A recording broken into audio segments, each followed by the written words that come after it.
Welcome. I'm here today with Martin Hahn and Emma Paradis from CommonGood Vermont.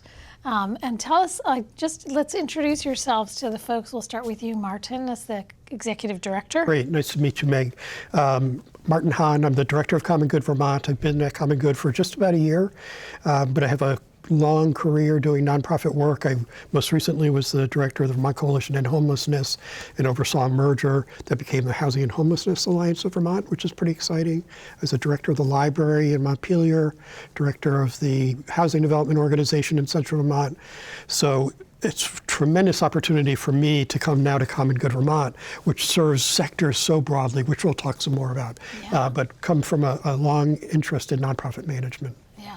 So do you just love spreadsheets, or I love spreadsheets. I love spreadsheets. I love financial statements. Yeah. I love community meetings, you know, where you're coming in and you're doing some brainstorming about what we're going to do in response to this circumstance and engaging with folks on problem solving. And then I do enjoy housing because at the end of the day, you can point at and say, that's what we built today. So it is cool. And if you were to characterize yourself as a particular kind of leader, I know we have service leaders and directive leaders. Do you have a sense of your kind of leadership? It's a really good question. So I came to CommonGood Vermont, which had a very well-developed infrastructure of people and programming. And so I came in as a learner for the most part. And so it's a collaborative relationship, I believe, because why not? The folks that I get to work with at CommonGood and in prior jobs, we all are bringing something to the table. And so I try to pull that out and have the best come from the collective input. Yeah, and so one of those folks that you met when you came to CommonGood was Emma Paradis. You've been working there. Tell us your position and how you came. Thanks, Meg. Yeah, I am the manager of policy and strategic initiatives, but I started in 2021 as a program associate running our educational programs, and now that role's evolved, and we've brought on Lisa Greffe, who's now our manager of learning and education and has taken over a lot of those programs. And I've shifted my focus more to policy, advocacy, and also some of our events and communications. Yeah, so and we're going to get into many that. hats. Yeah, because we're going to get into that a little bit as we're doing you have an advocacy arm to CommonGood Vermont.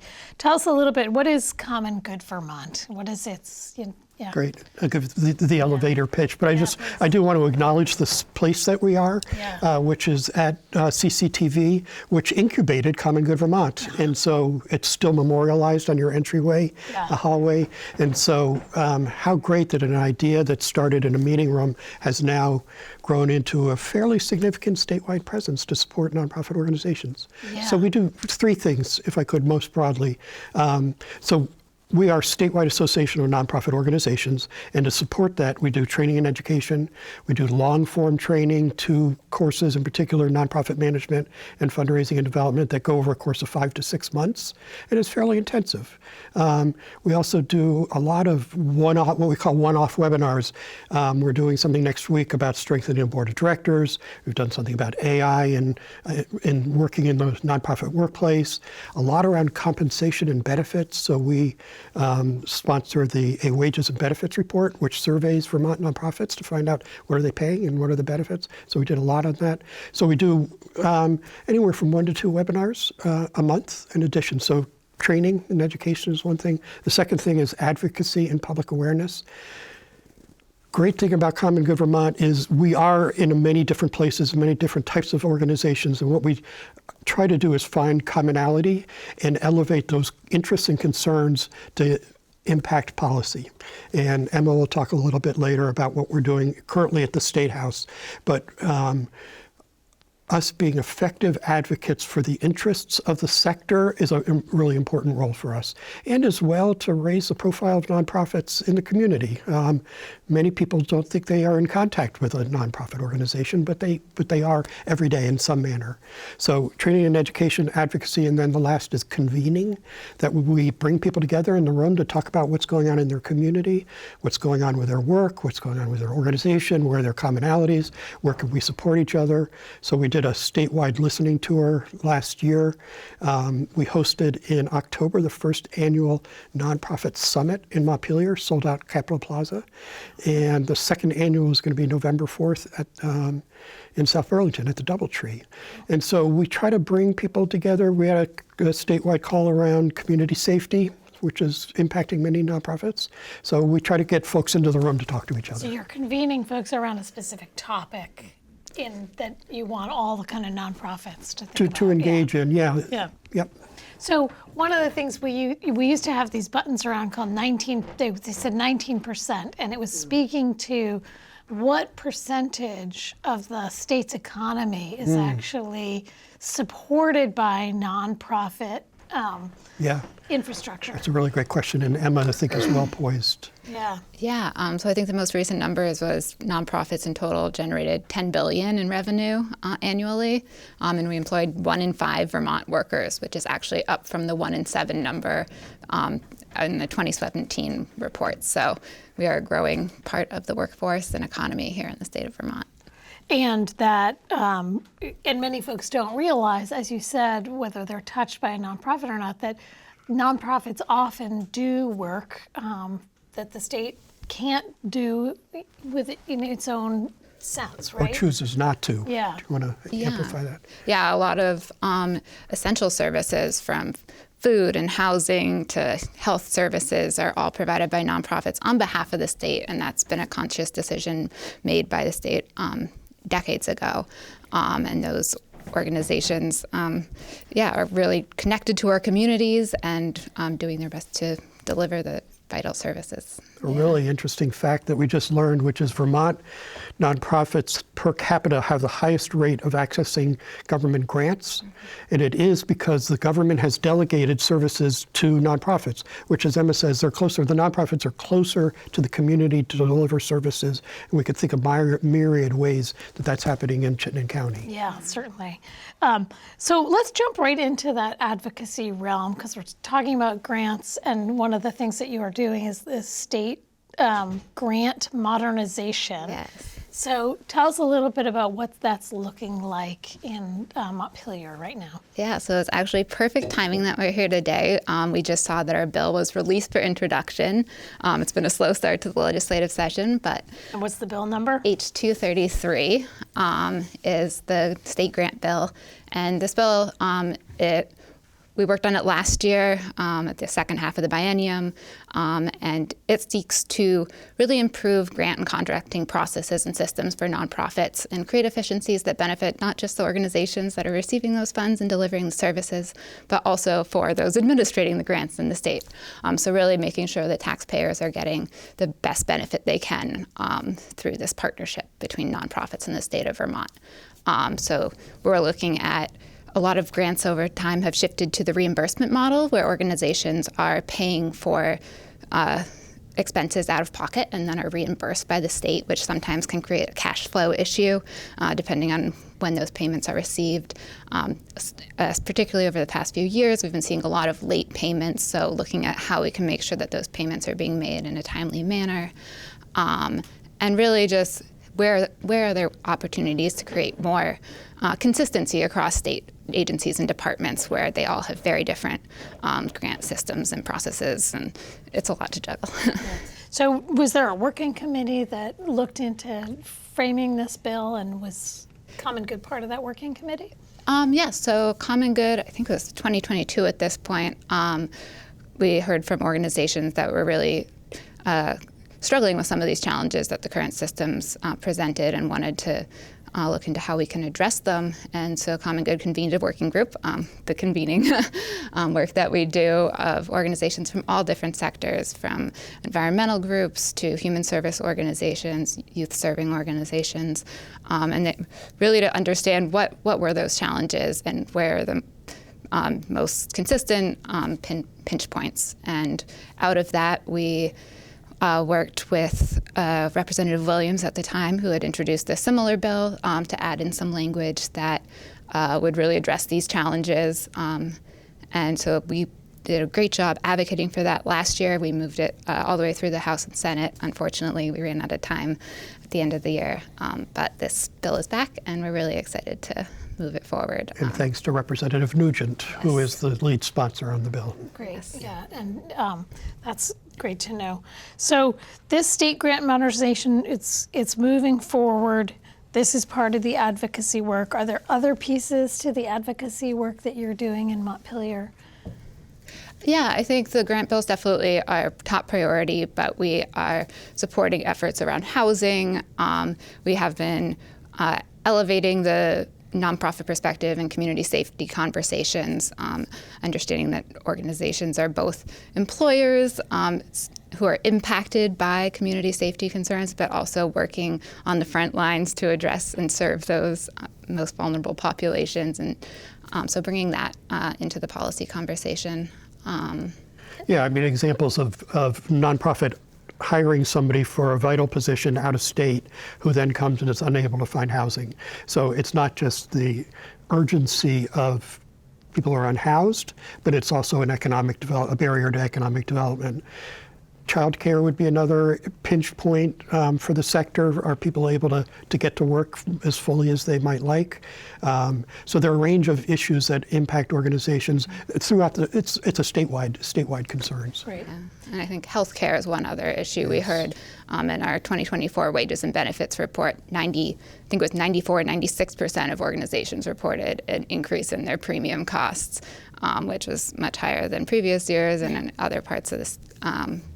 Other states that were part of the survey. So a lot of these issues are not unique to the nonprofit sector, but do impact organizations that typically operate on such tight budgets. So, yeah, and not all nonprofits have folks who can have eyes and ears in the legislature or be paying attention to what's going on there. Certainly, even though we have a citizen legislature, legislators rely on hearing from constituents. So is this part of what you're doing, is kind of paying attention and connecting folks to this work? Yeah, a big part of what we do is really information sharing. We work to monitor these bills, share them in our newsletter. We do weekly to biweekly policy updates each week.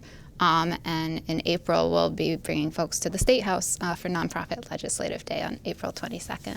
April 22nd. So we're going to tell us more about that. But in a second, Kevin, I think, has the website, and we could bring that up. So CommonGood VT.org. Yes. Did I get it right? You got it. CommonGoodVT.org, where we can see in to the education areas, the advocacy areas, and these convening areas that you've talked about.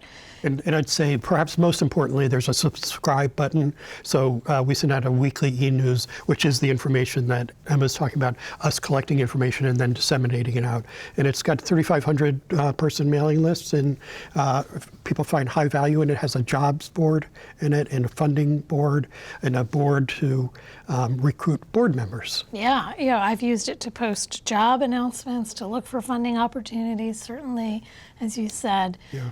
Haven't yet used it to recruit new board members, but that's an interesting way. Tell me a little bit more about what's happening on April 22nd. So it's still developing, but we plan to bring organizations to Montpelier. It's an opportunity for them to connect with their lawmakers, to elevate the profile of their organization and the sector as a whole, and hear about what's happening at the state, observe the legislative process, and really talk about the issues that matter to the sector. Yeah. Are there other folks that are doing this work that you collaborate with around the state, either in a regional way or in a statewide way? Went to Vermont Arts Council yesterday. Yeah, we're at the State House this week supporting the Vermont Arts Council, cheering them on for Creative Sector Day. We were also there on Tuesday. It was 2-in-1 day. 2-in-1 is a vital service that connects individuals with resources and nonprofit service providers. Really important service. So, yeah, we're definitely collaborating and recognize the value that all of the individual subsectors of our sector bring to the table. And If I could amplify a piece of this, the information collecting piece and the partnership piece is what's going on in Vermont relative to federal policy that's impacting nonprofits. So we're all aware of the executive orders that are coming out of the Trump administration that is impacting the flow of resources and policy as well around DEI and other things. And it's created a sense of urgency that now I think things may be settling down a little bit, but there's tremendous flow of information. We're a partner with the National Council of Nonprofits, so we are one of 50 state associations, and we come under the National Council, and the National Council actually filed the lawsuit. Yeah, what's the TR, what's the TR? Temporary restraining order. Temporary restraining order against the memo that said all funding is halted from the feds.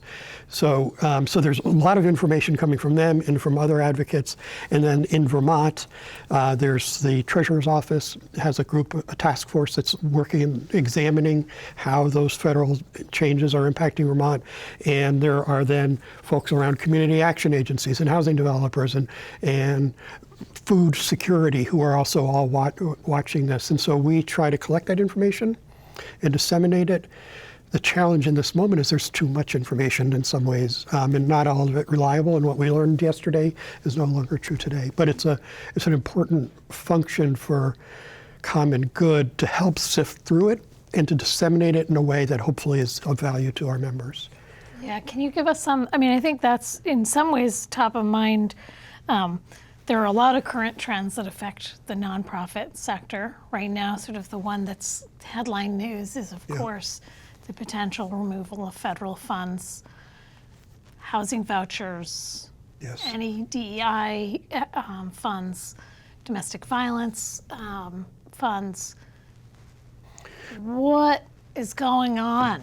Tell us a little bit about what your sense is, and are you? Is there a positive underlying message here that we can bolster in terms of coming together?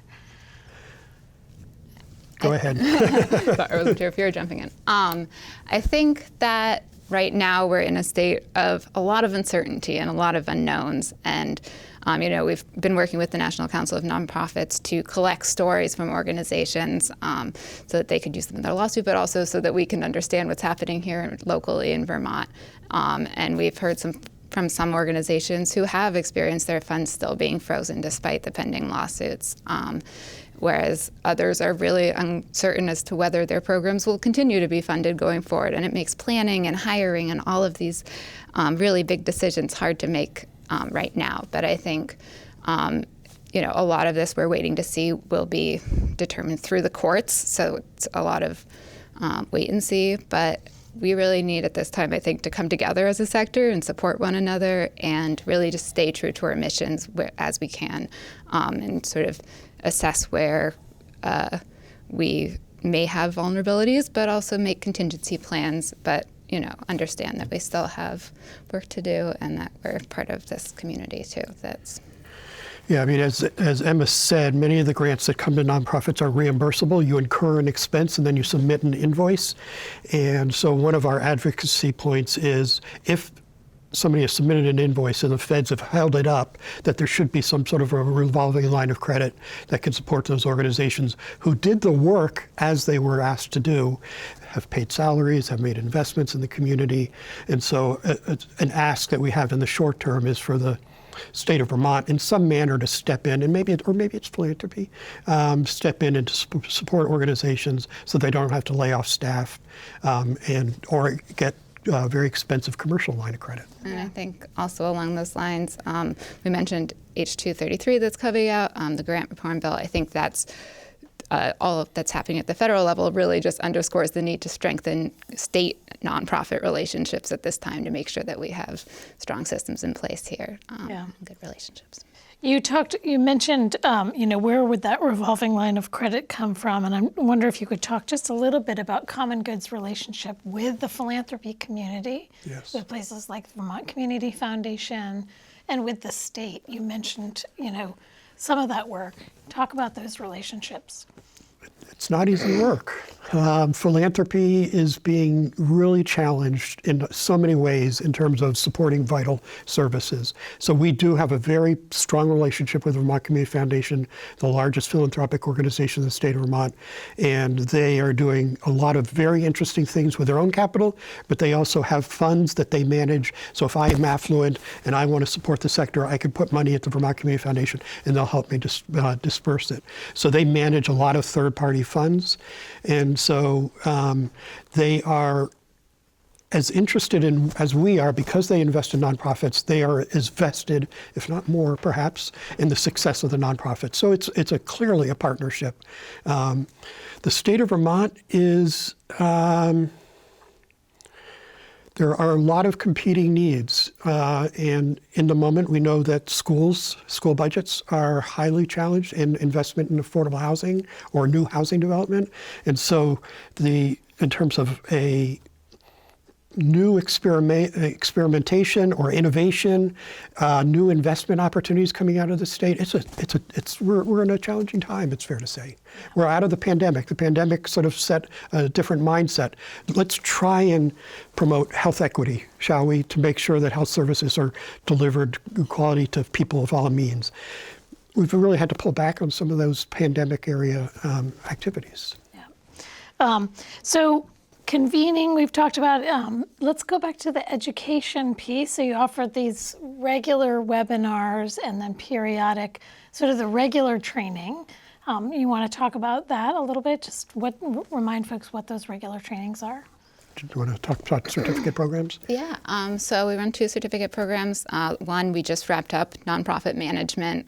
We had over 30 nonprofit leaders go through a really intensive 4-month program covering everything from financial management to fundraising to business planning to human resources. So really a wide range of topics that are core to nonprofit management work. And we just launched yesterday, actually, a fundraising and development certificate program. Fundraising is one of those growing job areas and needs in Vermont. So I think that program we always see a lot of interest in.